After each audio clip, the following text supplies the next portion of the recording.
there's an actual cord here. I just thought this thing wasn't plugged in. It was just in case we needed a prop for like the King's speech. That's all I thought it was. Okay. So this story doesn't have a title, but I gave it chapter titles for no reason. So chapter 1 is called Not Very Much Sex, Lies, and Cassette Tape. So this is a story about me and my best friend Jeff, who's here tonight. That is him, the dapper gentleman there. And I'm just going to recommend occasionally, and you'll know when, just look at him for his reactions to these things, because that's going to be probably funnier than what I'm saying. So Jeff and I grew up in a small town called Brooks. Have you heard of Brooks? Yeah. Okay. And what's the thing that you know about Brooks? It smells. It smells. It smells like poo. Literally. And I imagine at least one person was driving by and they just weren't ready for it, and they were just like, did I just shit my car? Just like the prophecy said.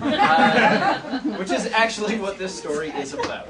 It's one of the stories that Jeff and I like to tell the most about growing up in Brooks. Jeff, this is kind of like the story, I think you know what I'm going to tell, that we probably tell the most when we're out having beers and whatever. I think I probably tell it more than you do. You probably tell it more than I do. That's true, because this is not super flattering for me. It is the story about the time I shit Jeff's van while we were camping. Just to bring everything full circle back to it's another poop story, guys. Buckle up. Let's do it. All right. So, and I don't want you to think that this is a gross-out poo story, or it's not just a gross-out poo story. This is a story about the power of friendship. But here's the thing. This happened over 10 years ago, and we've probably told this story 50 times each since then. But what Jeff doesn't know is that I've been lying about part of it for 10 years. So I am just going to cut your soza him. So it was May Long Weekend 2003 when Jeff and I were both substantially less cool than we are now. And even today, the coolest thing about me is this shirt. This shirt, I am so uncool, I am basically Megan's dad. I'm also shirtless, which is gross. That said, Jeff and I were easily the coolest, Jeff was easily the coolest of the two of us, and even though he didn't know it, I did. He was the conduit between our weird clique of two and the rest of the high school's social infrastructure. He's probably the only reason I lost my virginity before I was 20, and no, not to him. What I'm trying to say is that back in 2003, Jeff is what I had instead of a black V-neck. All yesterday's parties. But somehow we got invited to this big party with the popular kids. And in case you've never been to a party in the country, here are some quick facts about them. They take place outdoors, miles from town. 15-year-olds drink like 15-year alcoholics. And somewhere, doesn't matter where, there is a 10-foot pile of scavenged wood on fire. Just imagine a witch burning if the witch was brain cells and dignity. So we gathered the supplies that we knew we would need for the bacchanal. 126 Smirnoff vodka, 126 Jack Daniels, blankets, pillows, a few packages of my favorite cinnamon chewing gum, Dentine Fire, and one cassette tape of the Lenny Kravitz 1993 single, Are You Gonna Go My Way? And I should be clear, it wasn't the whole album. It was one song on a cassette tape for no reason. And so, on our way out into the prairie wilderness, Are You Gonna Go My Way immediately gets stuck in the tape deck, and so we listened to that song between 20 and 6,000 times. I do remember that sometime between the third time it played and the first time I punched myself in the balls to see if I could still feel anything, we picked up this other kid named Ian, who had somehow talked Jeff into giving me a ride. Now, Ian was the worst. He was the type of small-town hick who tried to make up for being half the size of everyone else by being twice as mouthy. He thanked Jeff for the ride by informing him that Lenny Kravitz was gay. The song we kept listening to was gay. And that Jeff and I probably got the tape stuck because we were gay. Because as everyone knows, homosexuals love Lenny Kravitz, but hate repairing audio.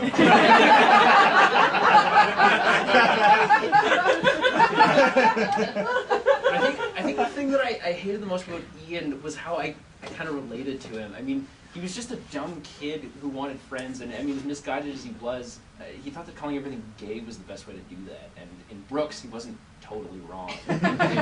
Once we picked up all the useful stuff, and Ian, about 20 minutes later, we almost died. The van went sideways on the mud road out to the lake where everyone was camping, and it skidded sideways so the front end was just like feet away from me to Darcy, from the sheer drop into a rocky lakeshore. And so it was just all three of us yelling like, "Ah!" and Lenny's awesome guitar shredding in the back, and then back, and we were fine. And as we caught our breath, Ian just went, "That was super gay." So we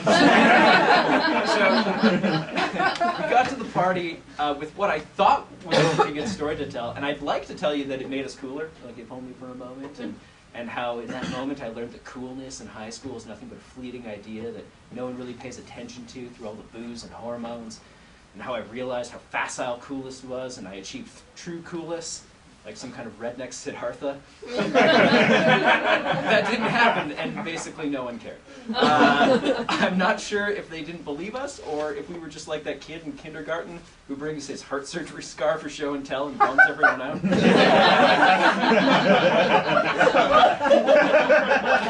Besides, everyone was too busy watching all the actual cool kids taking turns seeing how far they could climb up the flaming wood pile, while everyone else threw empties at them.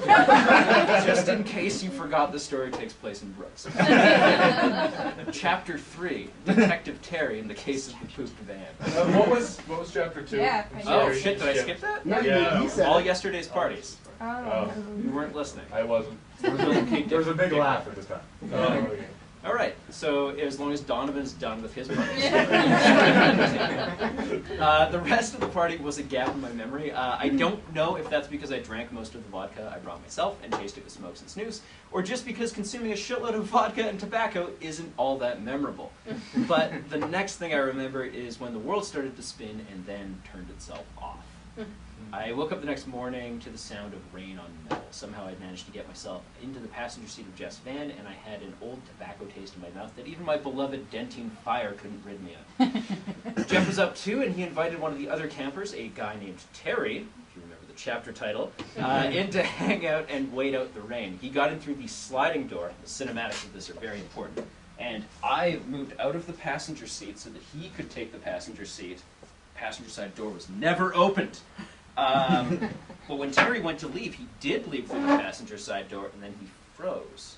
Then he looked up at Jeff with a horrified grin and said, "Dude, someone shit right on your running board." There's a huge pile of shit right here. There's so much shit right here.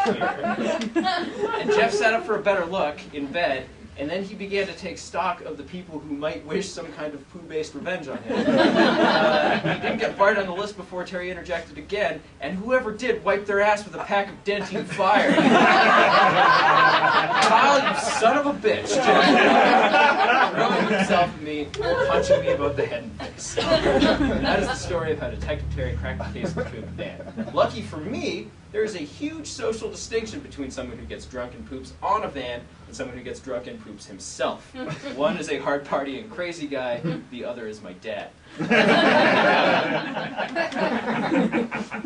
Chapter 4, but here's the thing. You might remember earlier when I said some of this was lies. You might also remember earlier when I said I drank and smoked and chewed so much that I blacked out. That part. I never blacked out. I fell over a couple times, but I made it back to the van. And I clawed my way into the passenger seat and passed out. You know, like an alcoholic does.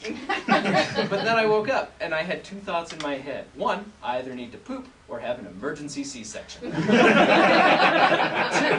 if anyone saw me pooping, this would be the last cool kid party Jeff and I were ever invited to. And rightly so.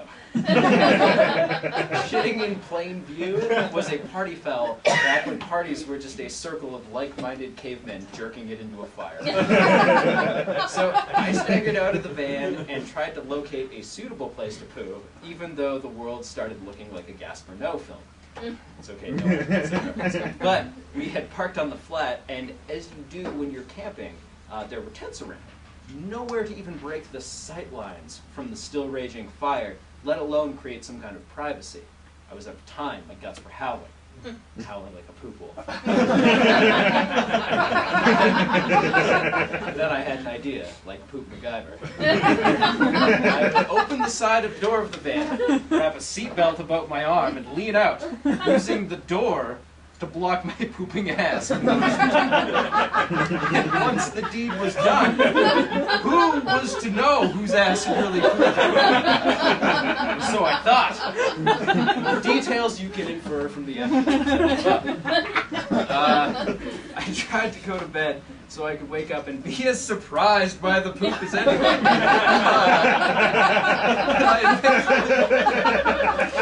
I eventually gave up, and I got back into the passenger seat because that was the only place in the world what? I don't know what I wrote here. It's all just nonsense. But little did I know that this attempt to throw Jeff off my tracks would leave behind the most incriminating evidence. There was definitely poop on those sheets. They were ruined. They looked like a sewer child's ghost costume. They were sitting up on the sleeper, just waiting to be discovered. Chapter whatever. I might have failed to dissociate the crime from myself, but I succeeded in convincing Jeff and Terry that I had no memory of it. I thought that not being able to remember doing it diminished my guilt. You know, like an alcoholic. Perhaps inevitably, on the way back to town, the van broke down, and I had to call my dad to come give us a tow. And so Jeff crawled into the back to nurse his hangover, which gave me just the cover I needed to start stuffing the poop sheets into a plastic bag. It was like that scene in a spy movie where the spy makes chit-chat with someone while like casually bugging their room. Except that the bugs were poop sheets, and the theme music was Lenny Kravitz's Night.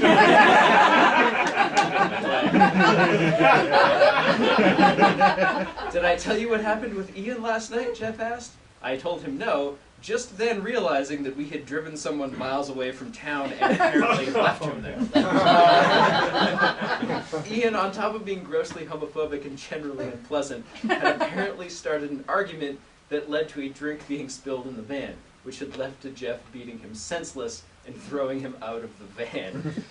And that was when, holding this bag of poop sheets, while Jeff was in the thing, going, wow, I can never tell him about this. That is it.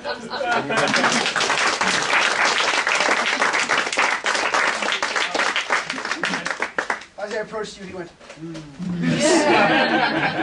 pleased with the collective experience we'd all had. So, my question to you is, Ian, did you Facebook him? Do you know what Ian is up to now? I actually don't. Just homophobing? Probably. The last time that I saw him, he and this is such a stupid thing, but like, oh god, fucking Brooks. It's a library. Yeah, so I would pull up to a stop sign, and he would like rear end you as a joke. Like that was the thing he did. This guy was a piece of garbage. Yeah, so he did that, and then I got angry at him, and then I've never spoken to him since. Why did you not tell that story during Virtuosity? Yeah. For everyone else who isn't one of our close friends, your reference to make. There's a lot of them here. Yeah, okay. Wait, I don't know what you're talking about. Why Virtuosity is There's about... a lot of your events that. For those of you who haven't seen the movie Virtuosity, it's a scene. It's not even, anyway. It's not even really an important scene. Not at all. It just they arbitrarily want to add conflict to a scene. So when Denzel Washington pulls up to a crime scene, he just rear ends a guy. And he's like, "Fuck you," and then goes in, and the scene continues as normal. Just to give that context, Virtuosity did come out at almost the exact same time as Lenny Kravitz's argument. That's true. Ian again. Oh, my real question is, when did Jeff Tone stop beating people up? It's the only fight I've ever been in. That's not true. You beat two people in that story. You beat Ian and you beat You're a Kyle. serial beater. It's true. I didn't actually beat Kyle. Yeah, you did. He's fine. Yeah, so it's not that Yeah. you've I'm- never been in a fight, it's that you're really passive aggressive. No, You it's see how sweet I am to him when it's just the two of us. it's true. This is creepy. That was a joke. we were teenagers. We were Kyle, teenagers. blink You're twice if you constantly want help. hitting each other. You're roughhousing. It's more a question for Jeff. So now that you know that he didn't pass out, like he didn't black out, how do you think of Kyle differently now? As like a serial killer? I don't know. My main question, I guess, is a part that was not related to the story is that we ran out of gas on the way back. This is not far out of town either. This is like 10 kilometers out of town, and we left with a full tank of gas. So I'm wondering, while you were pooping the poop out of the door, were you also running the van? Like, in this state, were you? Is that how the gas ran out? I don't think so. No, I mean, yeah, I don't know Did why. you notice somebody How would that sucking help? their gas? Like, how would I be like, I know what's going to Maybe make the distract noise, Jeff. I'll like, turn the yeah, van on. Do you think that would draw more attention? Yeah, that's true. Yeah. For like I don't- 5 hours. I I think you can leave I blame it the. like I listen to Lenny. a night and it wouldn't run out of gas. Like if it's just idle. You're gonna go my way. Any other questions? Now you created a mystery. Yeah, all right. That is Till- true. till next time. This van was from the 70s. It was a piece of crap. It like, probably there's had a no- full-on hole. It was a in Yeah. way bigger piece of crap after the crap. It was, yeah. Guys, Kyle Francis, everyone. Yeah!